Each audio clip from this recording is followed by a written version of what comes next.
함께 말씀을 나누려고 합니다. 여러분들 성전 문지기에 대해서 말씀을 읽다가 한번 보시거나 생각해 보신 적 있으실까요? 네. 아마 가장 많이 알고 있는 말씀으로 시편 84편 10절에 대해서 아마 한 번씩 보셨을 것입니다. 본문 말씀 한번 같이 읽도록 하겠습니다. 시작. 주의 궁정에서의 한 날이 다른 곳에서의 첫날보다 나은즉 악인의 장막에 사는 것보다 내 하나님의 문지기로 있는 것이 좋사오니. 네, 지금 저자가 다른 곳에서의 첫날보다 하나님의 성전 문지기로 있는 것이 좋다고 말씀하고 있습니다. 성도님들께서는 성전 문지기에 대해서 평소에 이제 어떤 이미지를 가지고 계실지 모르겠습니다. 근데 여기서 저자가 왜 이 문지기라는 직분을 이렇게 얘기를 한번 했을까 한번 생각해 보신 적 있으실까요? 그리고 저자는 어떤 심정을 가지고 지금 이렇게 얘기를 하고 있는 것인가 한번 전체를 보시면서 살펴보겠습니다. 형제들 그리고 자매들께서 교독하도록 하겠습니다. 형제들부터 하겠습니다. 시작. 만군의 여호와여, 주의 장막이 어찌 그리 사랑스러운지요.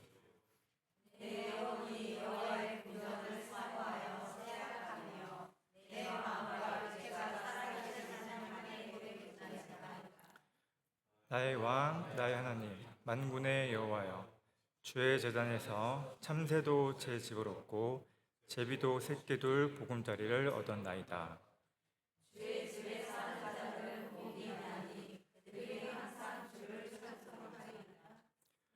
주께 힘을 얻고. 네, 다시 5절 읽겠습니다. 시작. 주께 힘을 얻고 그 마음에 시온의 대로가 있는 자는 복이 있나이다.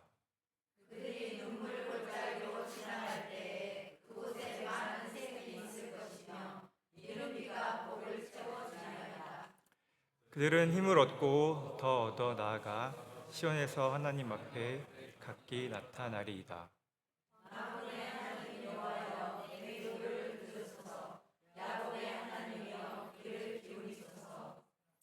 우리 방패이신 하나님이여, 주께서 기름 부은 자의 얼굴을 살펴보옵소서.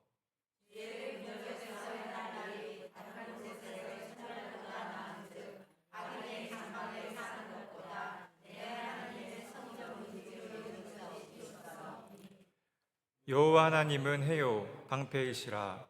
여호와께서 은혜와 영화를 주시며 정직하게 행하는 자에게 좋은 것을 아끼지 아니하실 것입니다.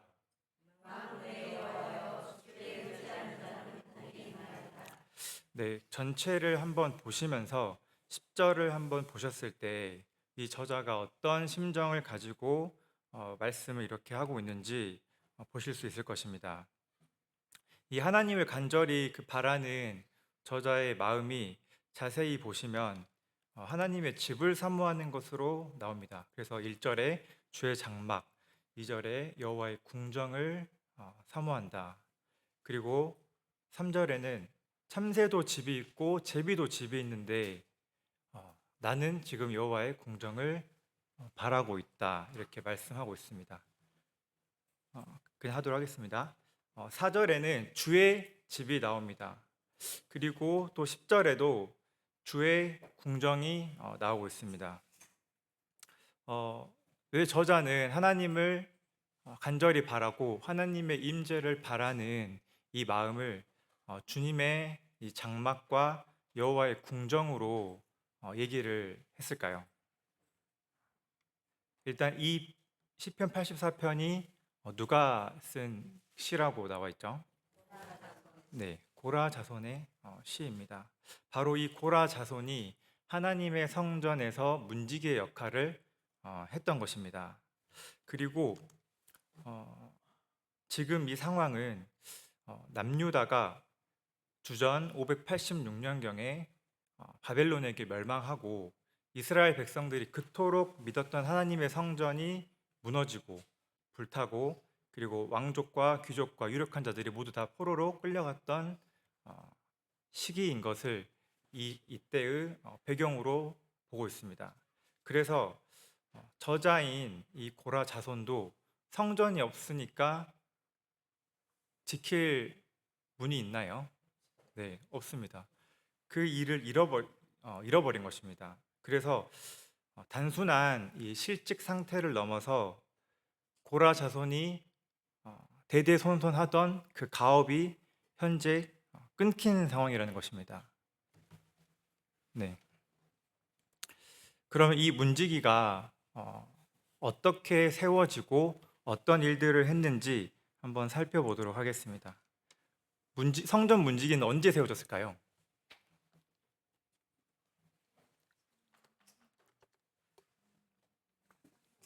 네, 성전이 세워져야 성전 문지기를 세우겠죠.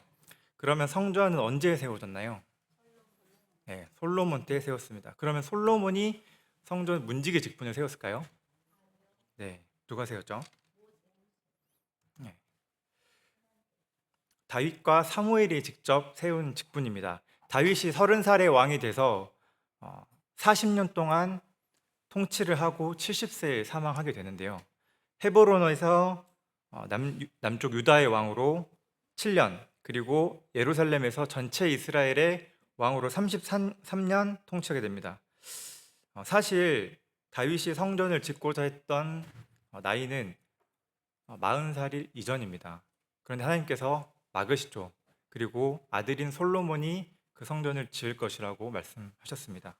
그래서 다윗은 30년 동안, 그러니까 40세부터 70세까지 거의 30년 넘게 하나님의 성전을 건축할 준비를 하게 됩니다. 그런데 다윗의 말년에 한 가지 큰 범죄를 하게 됩니다. 어떤 사건이었을까요? 네, 어떤 사건이었을까요? 네, 인구 조사를 하게 됩니다. 다윗이 아주 말년에 자신이 지금까지 이룬 것들을 한번 세어보고 싶었나 봐요. 그래서 하나님께서 명하시지도 않은 인구조사를 9개월이 넘는 기간 동안에 하게 됩니다. 하나님께서 이것을 죄로 여기시고 벌을 내리십니다. 그래서 다윗에게 세 가지 중에서 한 가지를 선택하라고 하시죠. 3년간 기근이 있든지, 3달간 적군에게 패하든지, 3일 동안 전염병이 돌든지. 그래서 다윗은 세 개 중에서 마지막 전염병을 선택하게 됩니다. 하나님의 손에 빠지는 것이 차라리 낫다. 그 결과 백성이 7만 명이 사망하게 됩니다. 다윗이 자신의 일 때문에 백성들이 죽어가는 것을 보고 하나님께 내가 악을 행했다고 회개하게 됩니다. 그리고 하나님께서 그 손을 거두시죠. 그리고 나서 오르난의 타작마당에서 제사를 드리고 그 자리를 하나님의 성전터로 잡고, 그 이후에 한 것이 바로 성전 인사 조직을 준비한 것입니다. 비로소 이때 준비한 것이죠. 그래서 지금까지는 물질적으로 준비를 했다면 이때는 이제 인사 조직 체계까지 다윗이 마지막으로 준비를 하고 솔로몬에게 넘겨준 것입니다. 그리고 솔로몬은 이것을 그대로 행하게 되죠. 그래서 이때 30살이 넘는 레위인을 모두 모아서 계수를 하게 됩니다. 근데 여기서 좀 궁금증이 있으시죠? 앞에서 인구조사를 했는데 왜 또 하나? 근데 앞에서 인구조사를 할 때에는 그 장수인 요압이 다윗의 명령을 탐탁지 않게 여겨가지고 레위인과 베냐민을 세질 않습니다. 그래서 이때에는 정식적으로 성전 봉사를 위해서 합법적으로 계수를 하게 된 것입니다. 그래서 계수를 30살 이상 봉사할 자들을 계수를 하니까 정확하게 3만 8천 명이 나왔습니다.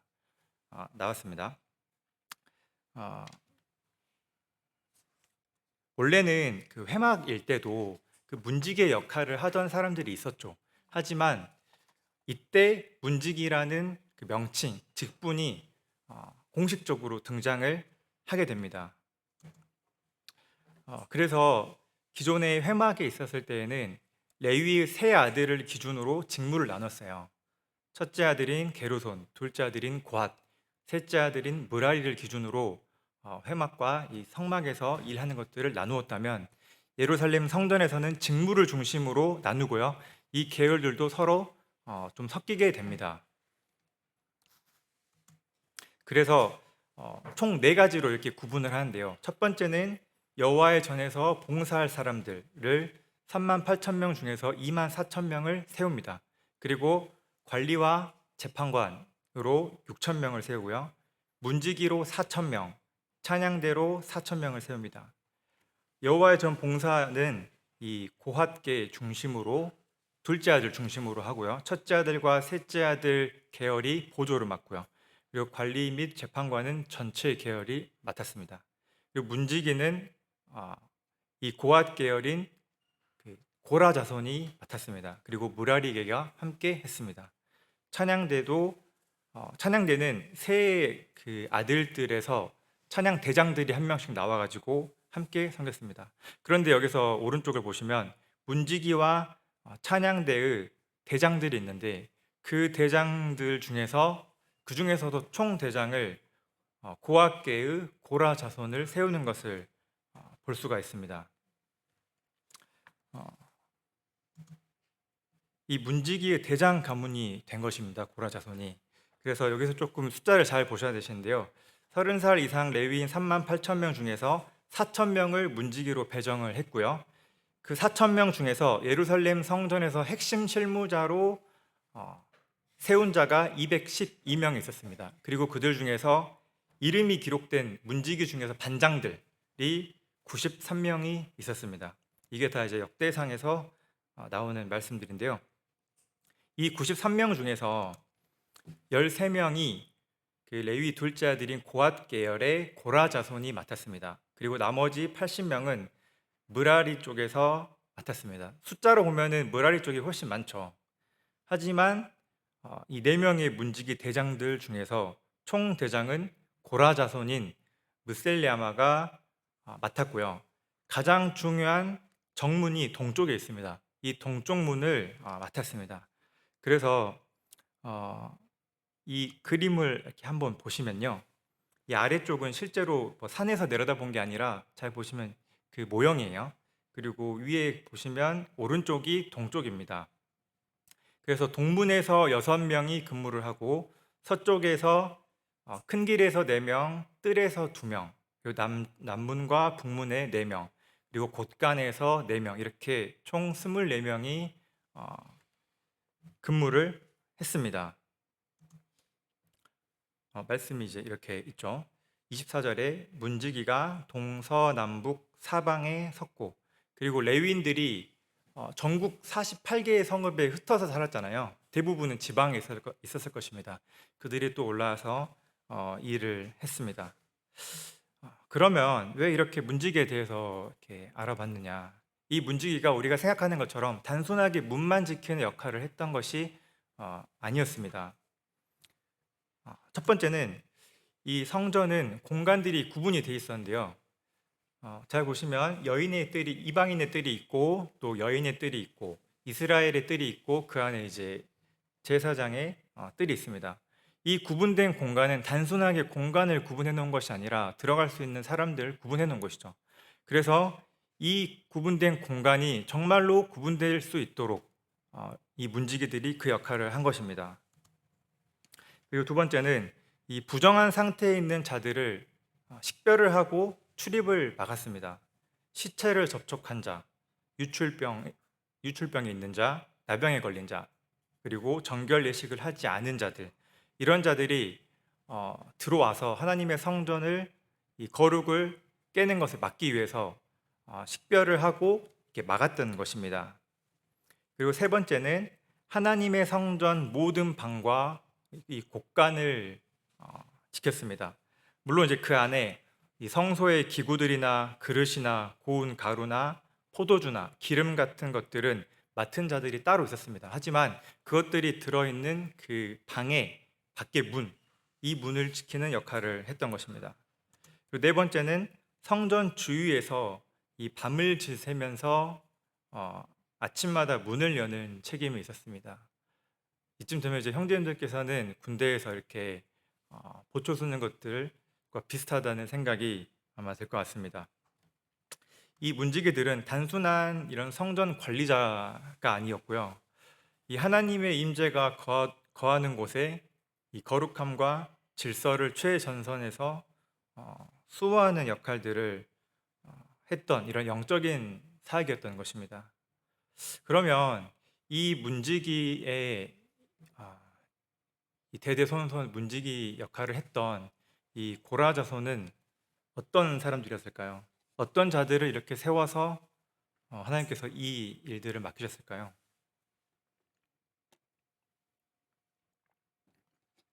이 고라에 대해서 성경에서 성도님들 알고 계신 사건이 큰 사건이 하나 있을 것입니다. 예, 맞습니다. 민수기 16장에 보면은 고라가 반역하는 사건이 나옵니다. 말씀을 제가 읽겠습니다. 레위의 증손 고앗의 손자 이스라엘의 아들 고라가 루벤 자손 엘리압의 아들 다단 아비람 벨렛의 아들 온이 당을 짓고 이스라엘 자손 총회에서 택함을 받은 자 곧 회중 가운데에서 이름 있는 지휘관 250명과 함께 일어나서 모세를 거스르니라. 그들이 모여서 모세와 아론을 거슬러 그들에게 이르되 너희가 분수에 지나도다. 회중이 다 각각 거룩하고 여호와께서도 그들 중에 계시거늘 너희가 어찌하여 여호와의 총회 위에 스스로 높이느냐라고 하면서 반역을 하죠. 근데 이 반역이 언제 있었냐면 출애굽 2년 차에 있었습니다. 레위계에서는요, 이 고라 그리고 루벤계에서 나머지 사람들 플러스 지휘관급 250명이 함께 집단적으로 반역한 사건입니다. 모세와 아론만 제사장 직분을 가지는 것에 대해서 불만을 품고 대적을 하게 됩니다. 그래서 고라가 이렇게 얘기합니다. 너희가 분수에 지나도다. 너희만 거룩하냐? 왜 너희 스스로 높이느냐? 우리 위에 너희가 왕이 되려 하느냐? 이렇게 하면서 모세와 아론을 공격합니다. 그리고 모세는 또 그들에게 얘기를 합니다. 똑같이 얘기하죠. 너희가 분수에 지나도다. 특히 레위 자손들아. 이 모세와 아론도 레위 자손입니다. 같은 레위 자손 중에서 지금 이 고앗의 손자라고 나오는데요. 모세와 아론도 고앗의 손자예요. 그러니까 사촌입니다. 사촌. 이 사촌인 모세가 80살에 출애굽을 하잖아요. 이때 나이가 80이 넘은 것입니다. 그럼 그의 사촌도 나이가 비슷한 노년이었던 것이에요. 이 노년에 같은 지파인 이 고라가 이 무리의 지휘관급 되는 250명을 이끌고 반역을 한 사건입니다. 그래서 모세가 이렇게 얘기를 하죠. 특히 레위 자손들아 너희들을 구분하여 성막에서 봉사하게 한 일이 어찌 작은 일이겠느냐. 오히려 너희가 제사장 직분을 구하는도다 하면서 이 일을 가지고 하나님 앞에 나아갑니다. 그리고 그 결과로 땅이 갈라져서 고라와 그 무리를 삼켜버립니다. 그리고 250명을 불이 나와서 그들을 불살라버리죠. 이 일들을 보고 온 회중이 그 다음 날에 모세와 아론을 원망해서 그 둘을 치려고 합니다. 지금 둘밖에 지금 안 남은 거예요. 나머지 사람들이 다 치려고 했습니다. 이것을 보고 하나님께서 연병을 일으키셔가지고 14,700명을 또 죽이십니다. 이 사건은요 엄청나게 이스라엘 백성들에게 충격적인 사건인 것입니다. 젊은 반역자가 그것도 소수로 일으킨 것이 아니라 아론과 모세와 동년배인 이 노년의 지도자급들을 중심으로 이스라엘 전체 회중을 흔들 정도로 큰 반역이었던 것이죠. 그리고 말씀드렸다시피 그 중심에는 모세와 아론의 사촌인 이 레위 지파 이 고라가 있었던 것입니다. 고라는 이 일로 땅이 갈라져서 이 안에 산채로 음부에 빠지게 됩니다. 그러면 어떻게 이 고라의 자손들이 그 뒤에서 이 일들을 하게 됐을까요? 민수기 이게 16장인데요. 26장에 보면은 2차 인구 조사를 할 때 이 사건을 또 언급하면서 고라의 아들들은 죽지 않았다는 한 줄이 나옵니다. 세 아들이 있었습니다. 그 세 아들이 어, 살아남았기 때문에 그들의 가문이 끊어지지 않은 것이었어요. 그런데 그 자손들의 삶은 어떠했을까요? 그 자손들은 이 반역자의 가문이었던 것입니다. 심지어 나중에 그 슬로브핫의 딸들 얘기를 아시죠?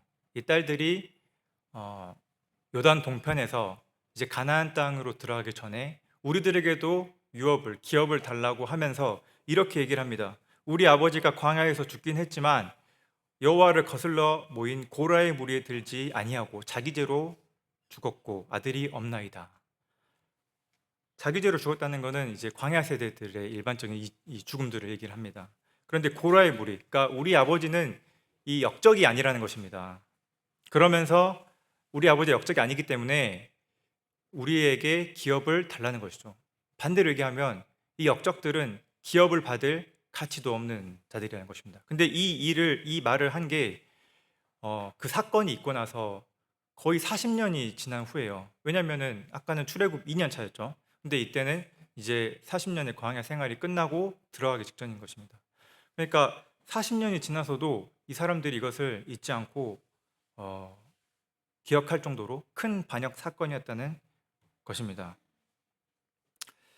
어, 이 말을 듣는 이 고라의 아들들과 이 손자들, 그 자손들의 마음이 어떠했을까요?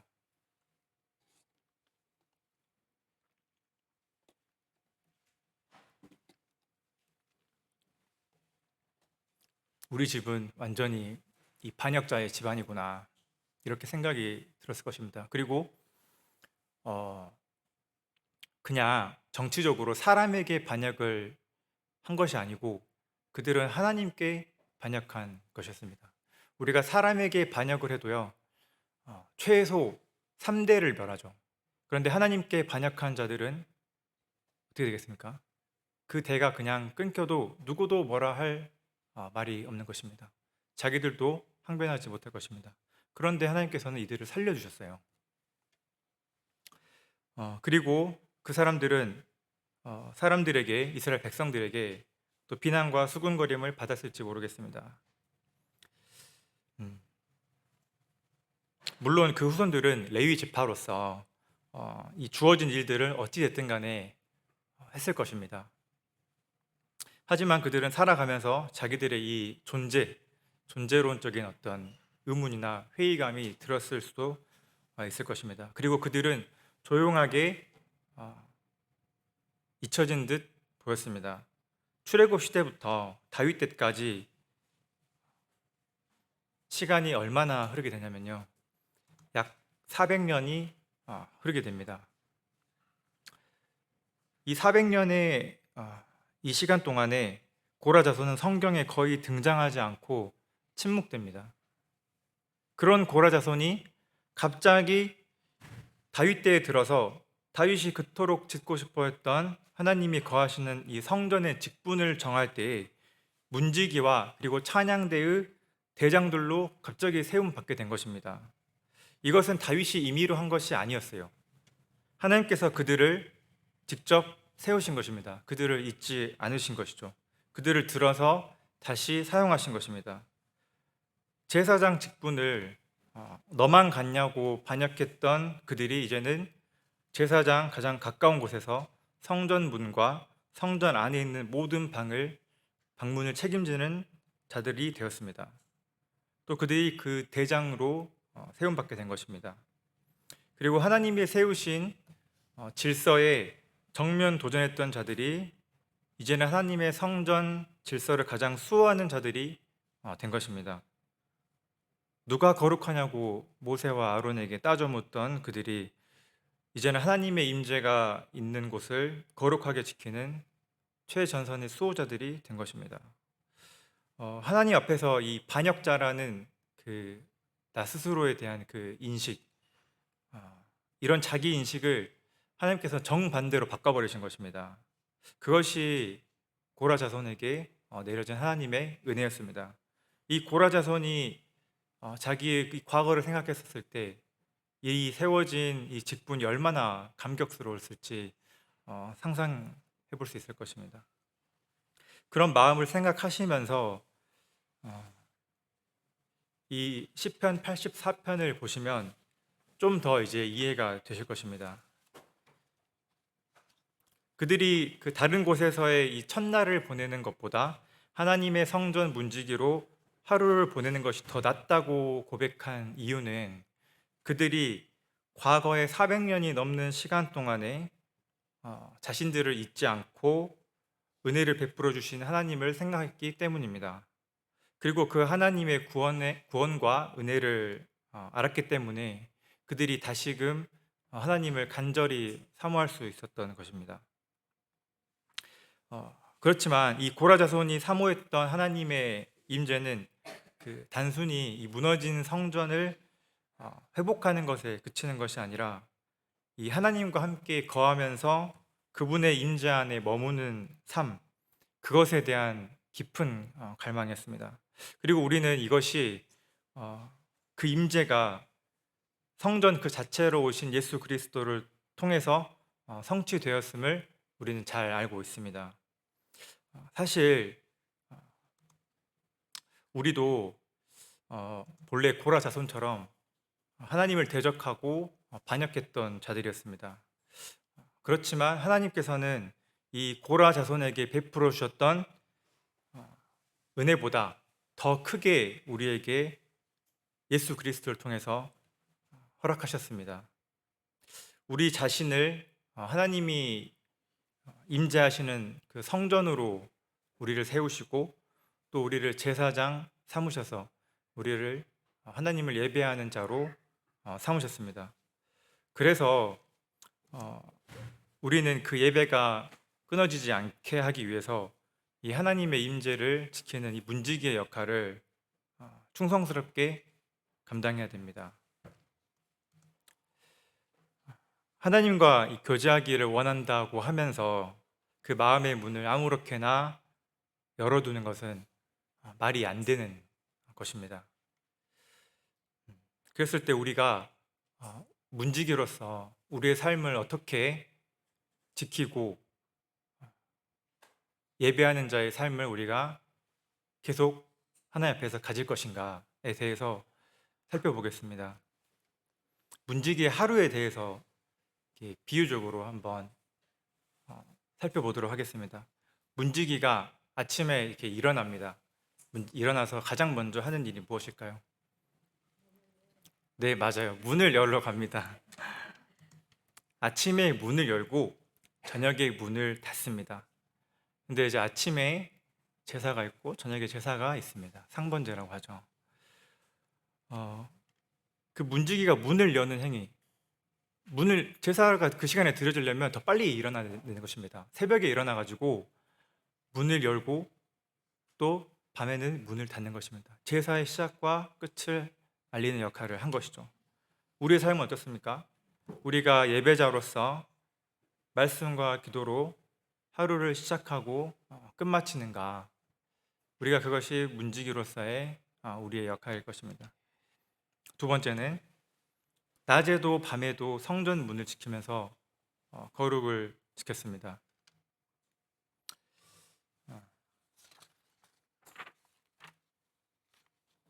문을 열고 닫을 때만 온 게 아니라 그 낮에도 지키고 밤에도 지켰다는 것입니다. 왜요? 앞에서 보았다시피 그 공간들을 구분을 해야 되고 부정한 자들이 들어오는 것을 막아야 하기 때문에, 그리고 그런 것들을 막으려면 제대로 식별할 줄 알아야 됐다는 것입니다.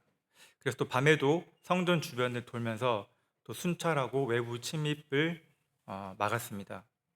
우리도 이 하루를 사는 동안에 우리의 거룩을 깨는 일들이 들어오지는 않는지 우리가 스스로 분별을 가지고 깨어서 있어야 될 것입니다.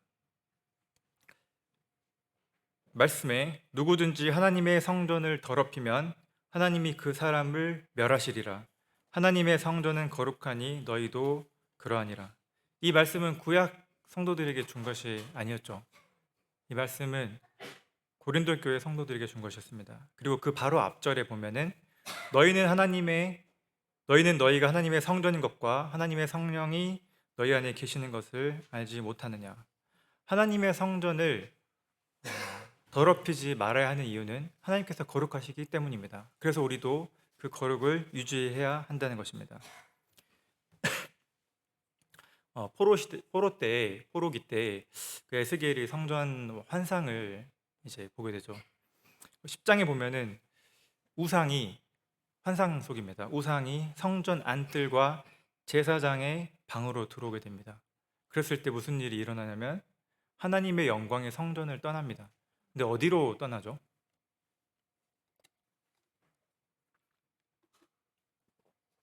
성전의 정문인 동쪽으로 하나님의 영광이 나갑니다. 그리고 43장에서 다시 하나님의 영광이 회복될 때 또 똑같이 동쪽 문으로 정문으로 들어오게 됩니다. 우리도 우리 마음의 이 문을 잘 관리해서 나에게 우상이 되는 것들이 내 마음 안에 들어오지 못하도록 해야 될 것입니다. 세 번째입니다. 성전 모든 방과 곳간 문들의 출입을 관리했습니다. 아까 말씀드렸다시피 그 방 안에는 제사를 드릴 때 사용되는 이 기구들과 또 고운 가루나 기름 이런 것도 있었어요. 물론 이제 그런 것들을 관리하는 사람들은 따로 있었습니다만 그런 것들이 잘 관리될 수 있도록 그 밖에서 이 출입문을 잘 지키는 것들이 바로 문지기의 역할이었다는 것입니다. 우리도 마찬가지입니다. 우리 마음의 이 방문을 잘 지켜야 됩니다. 하나님께서 우리에게 주신 좋은 마음, 착한 마음들이 있습니다. 이 마음들이 우리 마음 속에 들어와 있을 때 그것들이 떠나지 않도록 그 안에서 잘 관리될 수 있도록 지켜야 될 것입니다. 그것들로 우리가 하나님께 예배를 드릴 수 있는 것입니다. 그래서 우리는 선언적으로 이렇게 얘기를 할 수 있죠.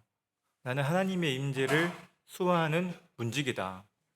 내가 하나님의 성전이 되고 예배자가 되었다면 또한 문지기도 된다는 것입니다.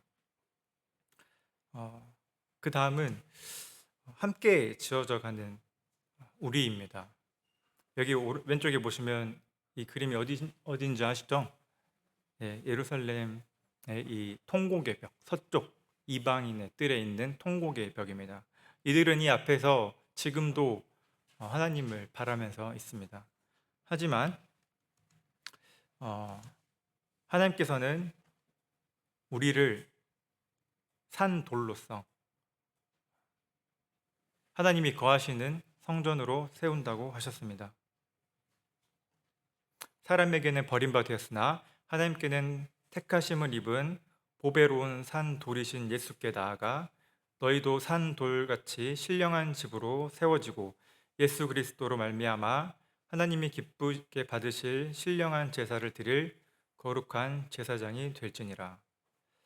너희는 사도들과 선지자들의 터 위에 세우심을 입은 자라. 그리스도 예수께서 친히 모퉁이 돌이 되셨느니라.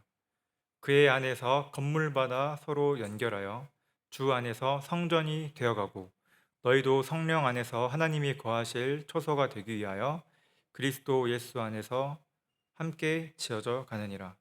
네. 건물이 다 지어지려면 준공이 나려면요 그 건물의 모든 것들이 다 채워져야 됩니다. 이 준공이 되려면 한 돌도 빠질 수가 없는 것입니다. 우리가 산 돌로서 이 하나님의 성전으로 함께 지어져 갈 때에 한 성도도 거기서 빠질 수가 없는 것입니다. 내가 봤을 때 저 성도는 빠져도 될 것 같은데 이거는 무서운 생각이죠. 하나님께서 들어다가 쓰시는 것입니다.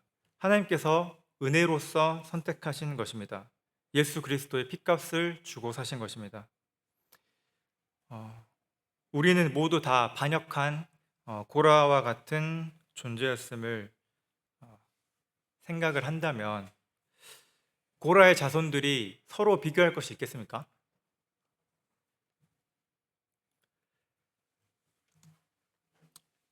고라의 아들들은 죽지 아니하였더라. 민수기 26장 11절 이 한 구절의 말씀이 그들에게는 은혜였습니다. 이 한 줄로 은혜였습니다. 그렇지만 그 은혜 안에서 더 큰 은혜가 그들에게 흘러넘쳤던 것을 봅니다. 우리도 마찬가지죠. 우리도 우리의 반역자된 우리 모습을 생각했을 때 이 고라의 아들들처럼, 고라의 자손들처럼 우리가 서로 그 은혜를 나누기에도 그 시간이 부족할 것이라는 생각입니다. 그래서 우리가 그 같은 은혜 안에서 함께 그 교회의 거룩을 위해서 또 함께 문지기로서 역할을 수행할 수 있을 것입니다. 빠르게 쭉 진행했는데 잘 이해가 되셨을지 모르겠습니다. 정리하도록 하겠습니다. 하나님께서는 반역자였고 거룩과는 거리가 먼 고라 자손을 다시 회복시키셔서 거룩을 수호하는 문지기로 삼으셨습니다. 그 하나님께서는 우리에게 더 큰 은혜를 주셔서 성전 자체와 또 제사장과 또 문지기로 삼으셨습니다. 이 문지기의 하루는 하나님의 임재의 시작과 끝을 열고 닫는 하루입니다.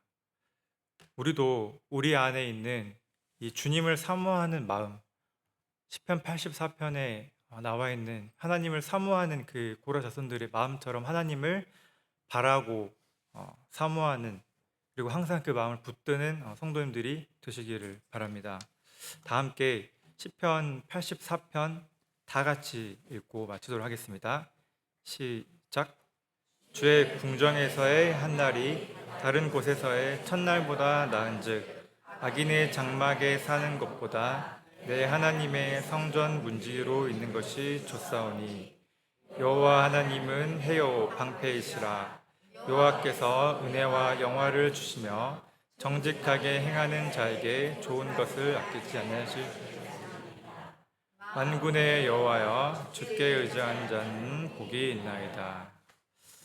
네, 기도 드리고 마치도록 하겠습니다.